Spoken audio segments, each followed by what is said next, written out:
Hi, everyone.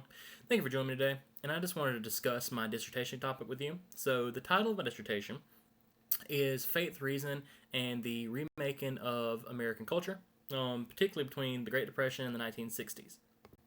So, the question that drives this study is who drove America's cultural and religious transformation between the 1930s and the 1960s, and what Enlightenment traditions did they adopt in their ideology, and also how do they influence American public life? And so that's kind of what I'm looking at. And to emphasize the importance of this question, first you have to understand the theory that is opposed to this question, which is the secularization theory.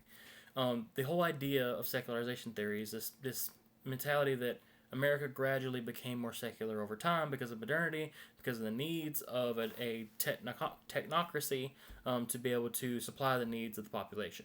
The problem with that is that it would have to ignore major religious movements of the 1960s and 1970s, like the Cultural Revolution, the not the Cultural Revolution, but the Jesus Revolution, which is opposed to the Cultural Revolution, um, during that time. And so you have to ignore that in favor of this narrative that is just doesn't hold water. So the question is that if it doesn't hold water though, then who created that theory? Who created this academic environment that would just naturally believe those things? And also, how did they influence policy? How did they influence government? How did they influence Supreme Court decisions and constitutional rulings? These are things that are just major questions that need to be answered, and you need to know the names of those people. You need to know the names of people like John Dewey. You need to know the names of people like Herbert Marcuse. Who are these people that were so influential in our society that we barely know? And with that leads me to my primary source information, like looking at John Dewey's writings in A Common Faith from 1934. So in A Common Faith, essentially John Dewey is saying that there needs to be a separation, a wall of separation between church and state, that essentially all of public life, all of academia, all of government, all of the professional sphere, scientific reasoning, all should be separate from religion. That essentially religion clouds those professions, that religion should be this personal thing that just doesn't influence those spheres. Now, the problem with that is that this is a radical idea at the time. Nobody has really jumped on board with this until this point. And so John Dewey, he's given all these speeches. He's a professor at the University of Chicago. He goes to China to give speeches. One of the people that was in his audience in China was Mao Zedong. He listened to John Dewey's speeches. He was, part of the influence of people like Mao Zedong. And when you move into the 1930s, the late 1930s, after he's then left institutions like Columbia University, well, John Dewey sets the stage for a lot of these changes. He sets the stage like people like Herbert Marcuse to be able to go into institutions like Columbia University from the Frankfurt School, which was expelled from Germany by Hitler, and then brought to Columbia University. They create the Frankfurt School in Columbia University as a Marxist leftist organization. And then he goes on with the other members of the Frankfurt School to become members of the OSS and FDR's administration, which leads us from those intellectuals into government. Why did those people get government positions? That's the question. Why did FDR take on members like Felix Frankfurter to be members of the Brain Trust, which then Felix Frankfurter become a member of the Supreme Court, ruled on cases like Everson versus Board of Education. So you see how this all is starting to connect, starting to come together. That's kind of the point of my dissertation, is trying to make these connections. And then you get to some of the other writings, like those at the University of Chicago and those at Columbia University. You need to look at those sources at those schools and read them for yourself to understand why did they bring in the Frankfurt School? Why did they allow John Dewey's ideas to proliferate between these universities? And so I'm not blaming everything on John Dewey, but I'm just saying he's a major influence that most people don't understand how his ideas shaped our academic society. And then obviously later from him, our public society. And so that leads me to my methodology. I believe in a deep analysis of these primary source information. I believe that you should read all of John Dewey's writings and understand where was his mentality in his life.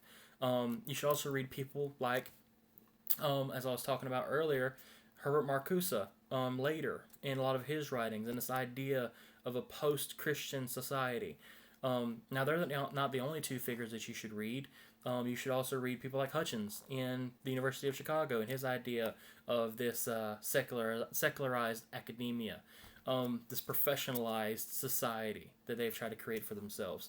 But that being said, you need to read those for yourself because we live in a time where we have access to more primary source information than ever before, and so use that to our advantage. And that's what I'm trying to do in my methodology is understanding what did they believe in their own words. I mean, I can even watch speeches from people like Marcuse and hear exactly when he says words like trying to prove Marx is right in his 1969 speech in UC Berkeley. And so that leads me to trying to analyze intellectual history, like through those close readings of their works, and understanding that these figures are not just people who had ideas; they're people who influence policy.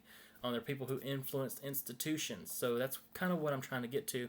Is my mapping of my methodology goes from like the institutional level, the academic institutional level, and then how did that go into government? How did those people get those positions? Read those documents at those archives that I was discussing earlier at those universities.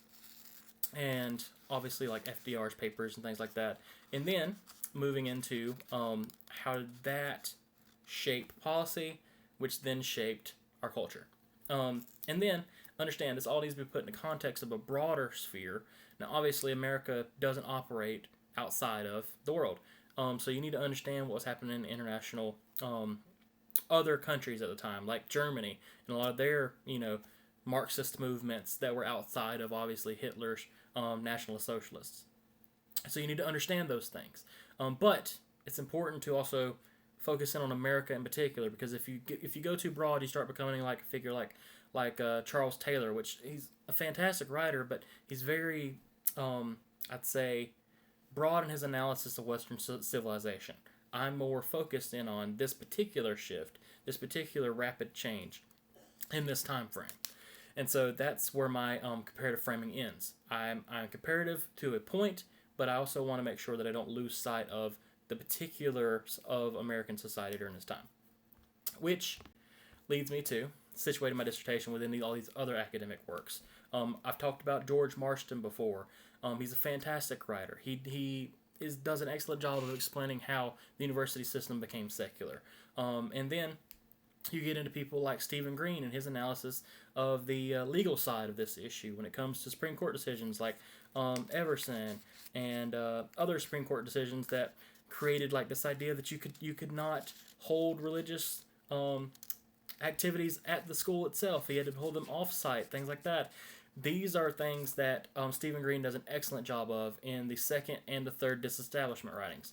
The problem is that, as you're going to see in just a second when I talk about, obviously Charles Taylor and then Christian Smith, they're very broad analysis, and these particular ones are too narrow. There's not a collective narrative to connect these stories to understand this overarching idea that they're all trying to get to, is this secularization. They're all trying to show, particularly Christian Smith, that it wasn't an accident, that it wasn't just this gradual shift into modernity and secularization, that it was purposeful, that there was people who were in these institutions doing this on purpose so that you would have the results that we have now, that you would pave the way for these other institutions like the Frankfurt School to be able to have a foundation to work off of. Now, that said, I don't want to become conspiratorial. When I have my key takeaways in just a second, I talk about these things. I don't want to get to a place where I just believe that all these people were just nefarious in their activities. I believe that it was a purposeful actions that were taken by these people to be able to secularize our institutions and destabilize the Protestant Christian moral framework that we had. I believe that they took over these institutions and they made policies that were anti-Christian. I believe that because of that there is this almost impossibility of bringing it back to be able to reestablish the Christian moral framework within these institutions because of the Supreme Court rulings that they did. But with all of that said, I believe that they did it because they believed that a post-Christian world was best for society. And I highly disagree with that, obviously because of my own beliefs, but it's important when you have that much of a shift within our culture, within Western civilization as a whole, as people like Charles Taylor would argue. you understand why. And so that's what I'm looking at. Who did it and why. So thank you so much.